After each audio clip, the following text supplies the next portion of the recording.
Pakistan and Israel are often understood by various political scientists and historians as nationalist twins. Membership to both is based on nothing but an idea of religious belonging. The Islam that Pakistan's founders evoked to contextualize the creation of a Muslim nation in India, and then a separate Muslim nation state in South Asia, was not theological. It was an entirely modern construct. Nationalism itself is a modern construct, not more than 350 years old. It seeks to unite the people of a territory as a national whole, a people who share a cultural, linguistic and geographical history. However, many of these histories too are inventions, shaped through imagined or exaggerated memories. But the Muslim nationalism deployed by the founders of Pakistan was only loosely tied to a shared cultural history. It was more of an abstract idea of unity in a South Asian Muslim milieu that was ethnically diverse and highly sectarian and sub-sectarian. Therefore, the invented nature of the Muslim nationalism that Pakistan's founders shaped was a romantic idea of a Muslim nation. That was to look beyond its different ethnic identities within, seek a separate Muslim homeland to avoid the expected political and cultural hegemony of India's post-colonial Hindu majority. Nationalism is inherently a secular idea that looks to unite a people on the basis of a historically shared territory or language. But India's Muslims belong to different ethnic formations. They belonged to differing sects and subsects, and spoke different languages. So, an overarching Muslim nationalism was invented. But one that could never have been theocratic because of the sectarian and ethnic differences within this nation. Therefore, it was a secular formulation, and the founders were conscious of this. This was something new in the evolution of the idea of nationalism, though, wherein a religion was evoked to form a nation and then a nation-state. It used religion in a secular nationalist context, because a single language, race or ethnicity was missing. So an overarching and nationalist imagining of Islam became the main ingredient to formulate the creation of a modern nation-state. In his 2013 book The Muslim Zion, the noted historian Faisal Divji wrote that the exceptionalism of the nationalism that was inherently secular, but which gave birth to a Muslim homeland in South Asia, was very close to the idea that sought to create a modern Jewish homeland, Israel. The early ideologues of Zionism looked to establish a homeland for, mostly European, Jews who shared a history of persecution. Like the Muslim nationalism of the founders of Pakistan, Zionism too was a modern construct.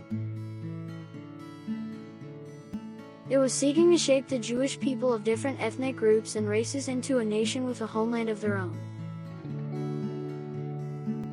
It too was secular, because of the diverse cultural and ethnic Jewish national whole that it was imagining.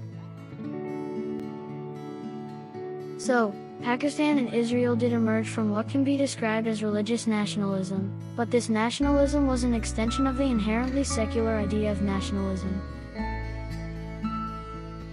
It did not seek to create a theocracy due to the ethnic, racial and sectarian diversity within the nation that it was forming. A year after the publication of Divji's book, the historian Venkat Dulapala published Creating a New Medina.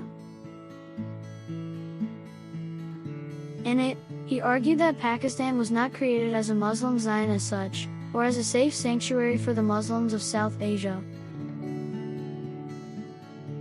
According to Dulapala, the country was imagined as a sovereign Islamic state, or a new Medina.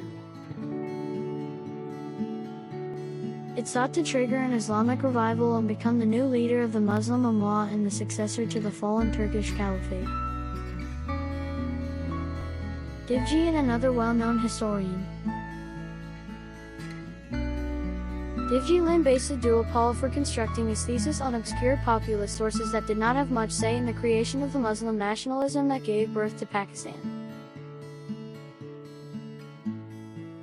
However, duopole's thesis was favorably received by various Islamist and Hindu nationalist groups in Pakistan and India.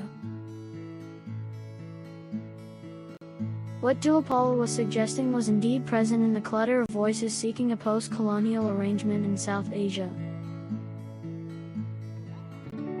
But Devji is correct in pointing out that the voices expressing the desire to establish an Islamic state were nowhere to be found in the core nationalist circles that actually created the country.